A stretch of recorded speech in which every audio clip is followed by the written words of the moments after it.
Histoire bizarre des abonnés. Bonjour Léo Augusto, je suis Brian et je vais vous raconter une histoire qui m'est arrivée.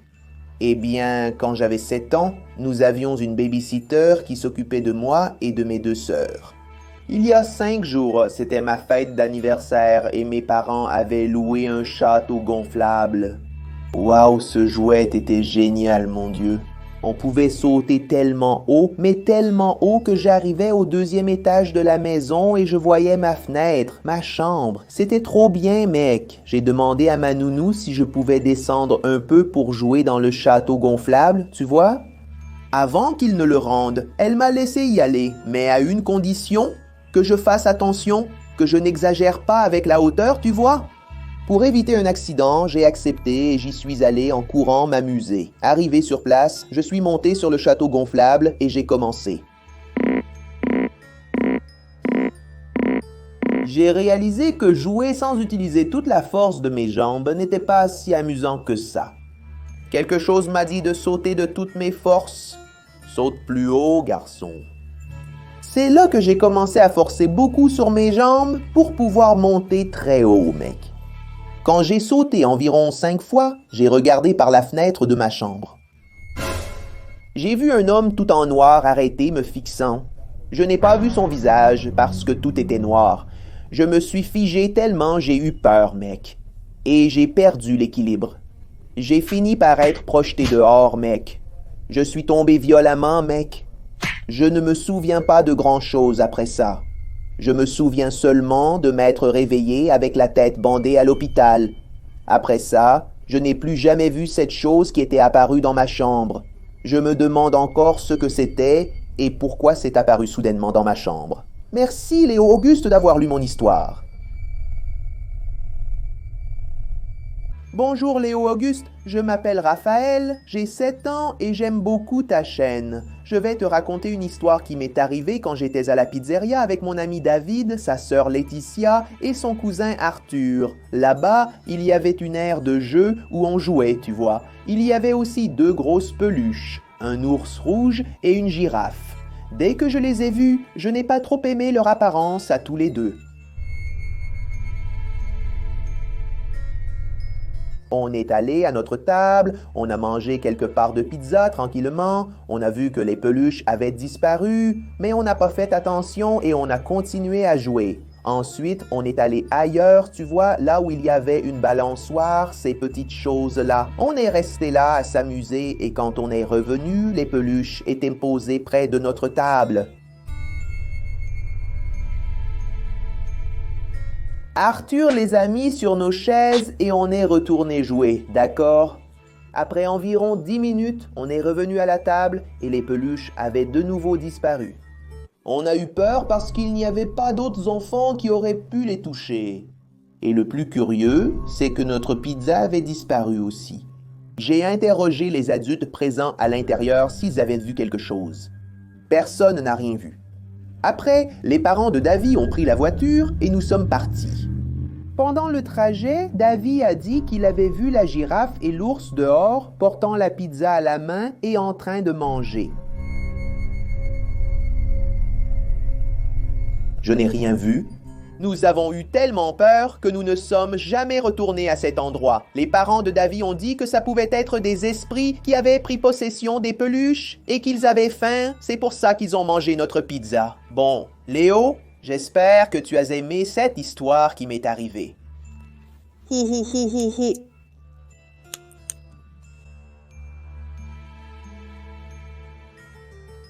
Bonjour Léo Augusto, je suis Nicole, 12 ans, mon histoire est récente. Je suis allé chez mes amis pour regarder un film d'horreur. Avant qu'on commence à regarder, il y avait quelques garçons dehors qui essayaient de nous faire peur. Est-ce qu'ils savaient qu'on regarderait un film d'horreur, non? Alors ils jouaient avec l'interrupteur électrique de la maison. Le frère de mon ami touchait constamment à l'interrupteur.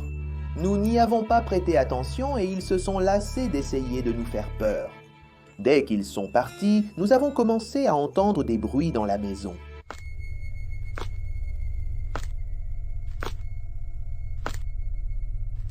Mon ami a dit « Les filles, Comment se fait-il qu'il y ait des bruits ici dedans si les garçons sont allés jouer ailleurs?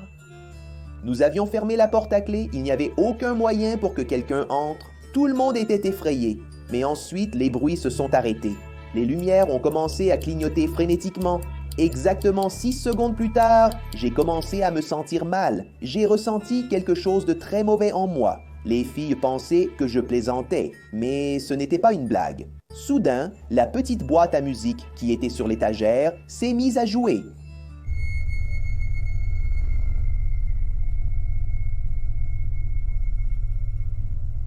Même. Nous avons donc continué à regarder le film jusqu'à la fin. Nous avons pris un goûter. Et quand nous regardions un autre film, j'ai vu une femme en blanc à la porte de la cuisine qui me regardait. Elle est allée jusqu'à la petite boîte à musique et l'a touchée.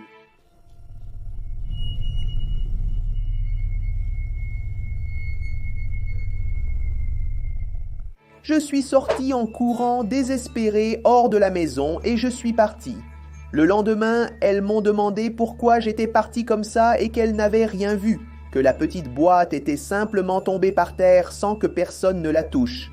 Je ne suis jamais retourné chez cet ami. Histoire bizarre des abonnés. Salut Léo, je suis abonné à ta chaîne depuis longtemps. Je m'appelle Alanis et j'ai 10 ans. Cette histoire s'est passée dans mon école. Une amie avait apporté un très joli bracelet. À la récréation, je lui ai demandé quel bracelet c'était et elle m'a répondu ceci. Ah, ce bracelet-là. Je vais la jeter à la poubelle parce qu'à chaque fois que je dors avec, je me réveille toute griffée. Je l'ai trouvée dans la rue l'autre jour et je pensais que ça allait être sympa. Mais je crois qu'elle est maudite. Et elle m'a montré les soi-disant griffures. À partir de ce moment-là, j'ai été tellement traumatisé que je n'ai plus réussi à entendre quoi que ce soit de ce qu'elle disait.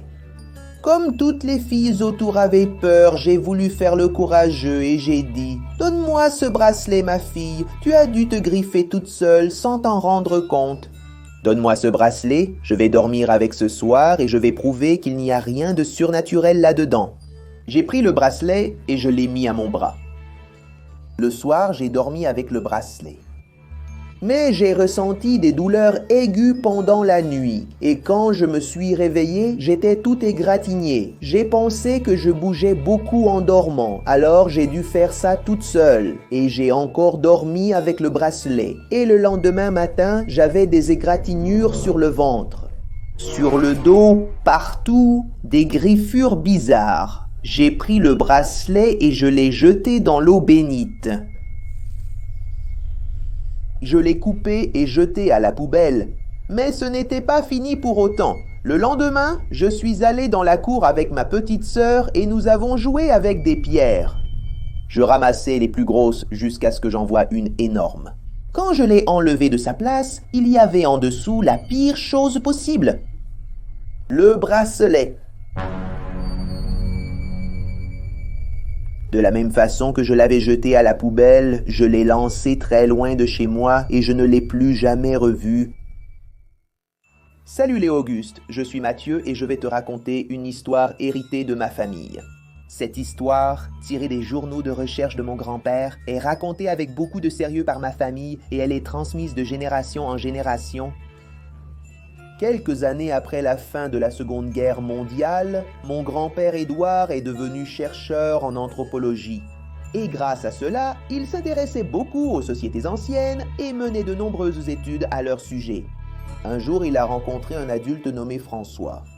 Il était également anthropologue expérimenté dans ce domaine. Il a vu l'étincelle dans les yeux de mon grand-père et l'a pris sous son aile comme apprenti pour ses recherches. Rapidement, les deux sont devenus de grands amis, ils se connaissaient très bien et étaient toujours ensemble à faire des recherches sur n'importe quel sujet. À un certain moment, dans le journal de recherche de mon grand-père, il commence à raconter que Francisco devenait étrange. Soudainement, il a commencé à devenir silencieux et à ne plus être communicatif avec mon grand-père, et la situation a encore empiré. Quelques mois après cela, il est rapporté qu'il devenait plus agressif et impatient. Mon grand-père demandait s'il y avait quelque chose qui n'allait pas, mais il ne répondait jamais. Après un certain temps, M. Francisco a brisé le silence et a tout révélé sur ce qui se passait et la raison de son stress. La réalité, c'est qu'il menait une recherche sur un peuple très ancien qui vivait en Amazonie et que ce peuple vénérait une sorte d'entité très sinistre. Plus il étudiait cette entité, plus il se sentait étrange et effrayé. Après ces révélations, il a dit qu'il ne donnerait pas plus de détails, mais qu'il devait faire quelque chose d'important et qu'il avait besoin de l'aide de mon grand-père. Il a expliqué qu'il avait parlé à la direction de l'université où il travaillait et avait réussi à les convaincre d'organiser une expédition vers ce qui serait le cimetière de ce peuple. Et c'est ce qui a été fait. Mon grand-père dit que lorsqu'ils sont partis pour l'Amazonie, Francisco a commencé à prier. Le plus étrange, c'est qu'en réalité, il n'était pas religieux. Et le plus étrange, c'est que cet homme intrépide, qui avait toujours été très joyeux, demandait miséricorde à un Dieu auquel il ne croyait même pas jusque-là. En emportant du matériel de survie et un talkie-walkie, il pouvait communiquer tranquillement. À ce moment du journal, il dit qu'ils sont arrivés à une construction en pierre cachée au milieu de la végétation, couverte de mousse et rongée par l'érosion de la pluie, entrant dans cet endroit humide et froid. Il est dit qu'il y avait un grand couloir qui menait à la fin à une statue d'un certain type d'animal. Le chemin jusqu'à là-bas était assez effrayant parce que c'est sur les murs que se trouvaient les corps. Alors il y avait quelques os éparpillés sur le sol parce que la structure était vieille et n'a pas résisté au temps. En arrivant à la fin, M. Francisco surprend mon grand-père en sortant une clé étrange. C'était une vieille clé très rouillée au point qu'il manquait même certaines parties. Avec cette clé, il a réussi à ouvrir la serrure de ce qui serait le cercueil qui se trouvait sous cette statue d'animal.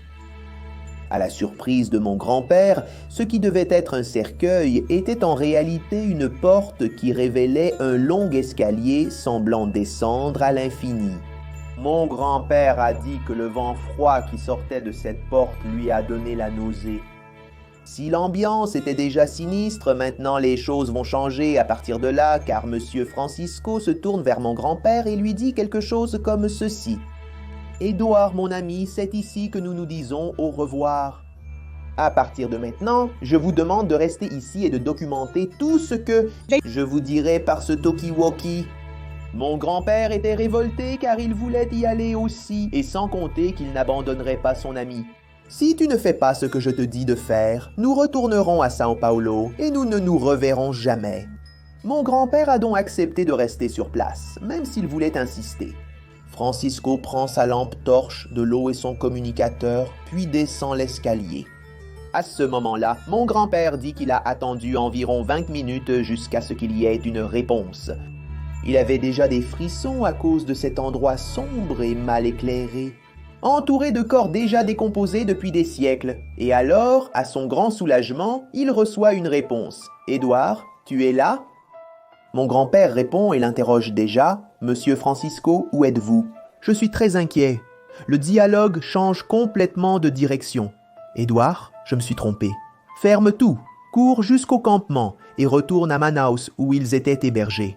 Rapporte tout aux autorités. » Mon grand-père, ne comprenant rien, répond. « Comment ça ?»« Je ne comprends pas. »« J'irai maintenant pour y aller. » Monsieur Francisco change de ton et lui répond. « Édouard, c'est un ordre. Ferme tous tes parts. » Quand Francisco cesse de parler, un bruit de statique persiste au téléphone et Monsieur Francisco ne répond plus. Mon grand-père ne l'a pas abandonné. Il est resté assis à attendre son ami, jusqu'à ce qu'après environ 5 minutes de silence, il reçoive une réponse. « Je m'étais trompé. Je ne peux pas. Je suis un imposteur. Maintenant, je condamne tout le monde à cause de ma cupidité. » Et après cela, mon grand-père a dit qu'il avait entendu un grand bruit venant de l'escalier. Un bruit fort, comme si quelque chose de très lourd était tombé par terre. Il regarde dans l'obscurité de l'escalier et appelle Francisco. « Où es-tu » Mon grand-père dit qu'à ce moment-là, une voix non humaine, une voix monstrueuse et tremblante, fantomatique, lui a répondu. Francisco est mort. Mon grand-père a alors fermé l'escalier et s'est enfui pour survivre. Ce rapport n'a jamais été rendu public par choix de mon grand-père. Il n'en a parlé qu'à sa femme, mais apparemment quelque chose a mal tourné, puisque c'est aussi arrivé jusqu'à moi. Mon père me dit que mon grand-père était très sérieux et silencieux, et que ma grand-mère dit qu'il n'a pas toujours été comme ça. Le fait est que nous ne saurons jamais ce qui a changé la vie de mon grand-père, et je me demande si cette histoire est vraiment vraie. Est-ce que cette chose est toujours à cet endroit? Merci d'avoir lu mon histoire, Léo.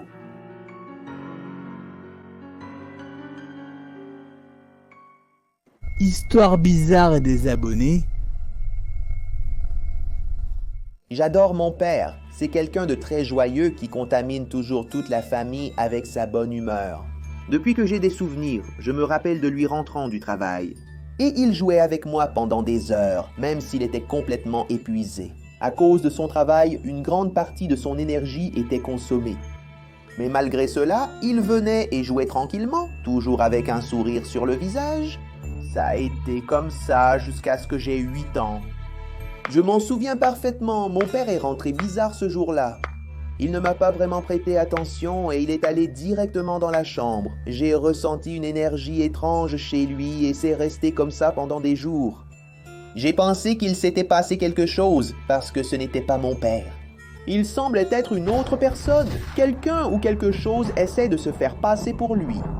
Je ne sais pas comment cela a pu arriver, mais ce type-là n'est pas mon père, c'est autre chose. Il n'avait aucune patience avec moi.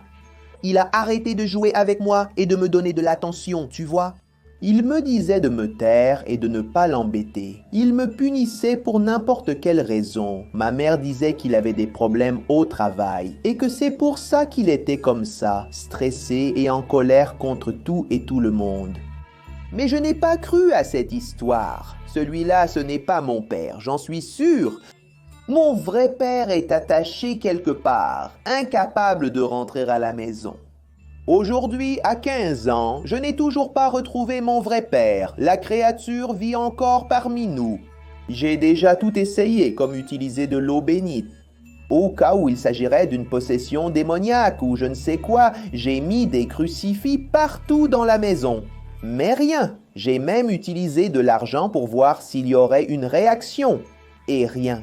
Je ne sais pas quel genre de créature c'est. Aidez-moi à retrouver mon père. Mettez une solution dans les commentaires. Merci Léo Auguste d'avoir partagé mon histoire. Quand j'avais 10 ans, je vivais à la campagne, dans une petite ville de l'Espírito Santo. Là-bas, il y avait un hôpital abandonné qui devait avoir environ 150 ans. Il était complètement délabré, mais on pouvait encore y entrer parce que sa structure n'était pas détériorée. Chaque fois que nous passions devant sur un petit chemin de terre, mes parents et moi avions des frissons et nous entendions presque toujours des cris venant de là. Quand ma mère essayait de me calmer, elle disait que c'était juste des jeunes qui faisaient les idiots à l'intérieur et pour que j'aie peur. Mais je ne la croyais pas parce que son visage me disait le contraire. Un jour, mon ami Kawan et moi sommes allés jusqu'à cet hôpital abandonné et nous avons suivi la route en terre. Pour accéder à cet hôpital, il fallait entrer dans la petite forêt à l'intérieur. Sur le chemin, il y avait plusieurs maisonnettes avant d'atteindre notre but, n'est-ce pas? Ces petites maisons étaient détruites et complètement envahies par la végétation. Et le plus étrange, il y avait une maison qui semblait protégée, avec des fenêtres renforcées de bois, complètement barricadées, tu vois? La porte était verrouillée. On a cru que quelqu'un était à l'intérieur et on a frappé. Y a-t-il quelqu'un? Et rien. Après environ 10 minutes à attendre devant l'entrée, on a entendu des pas à l'intérieur de la maison.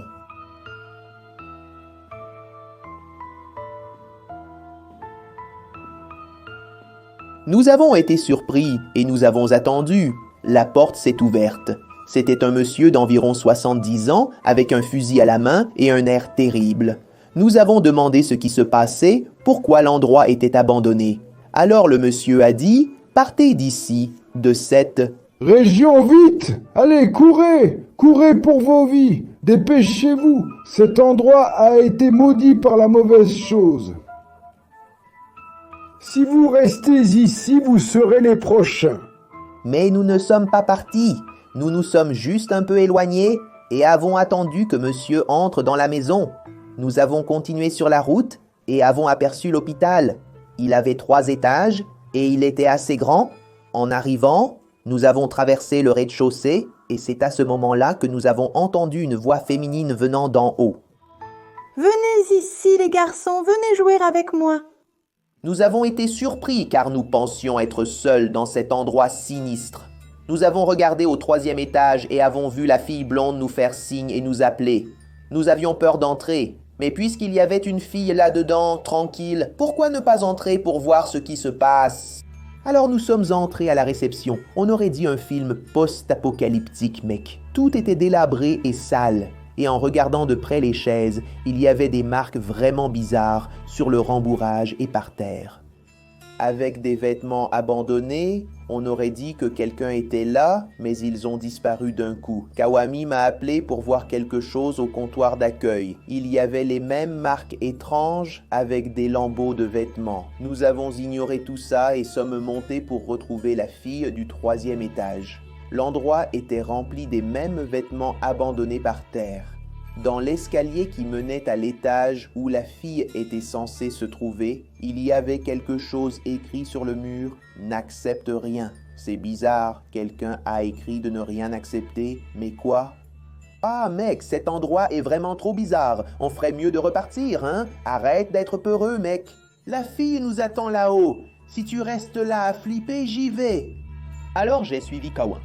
C'est alors que la fameuse fille est apparue. Salut, je vous attendais. La dernière fois que j'ai joué avec quelqu'un, ça remonte à très longtemps. Depuis mon arrivée, les gens ont disparu progressivement. Et je voulais juste jouer. Vous voulez jouer avec moi, ami? Hein? Je n'aime pas ça du tout. Regarde-la, elle n'a pas l'air normale.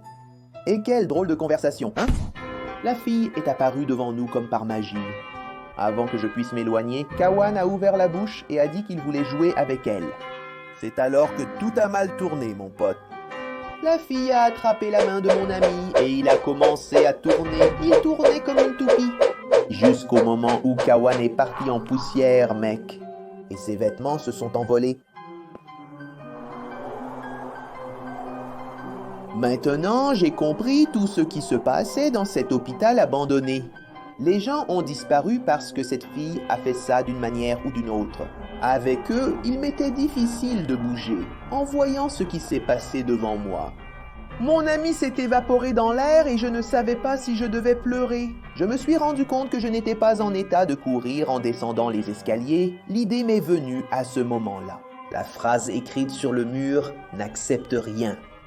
Peut-être que quelqu'un voulait dire de ne pas accepter de jouer avec la fille, car son destin serait de devenir poussière. J'ai entendu ses pas descendre en me suivant.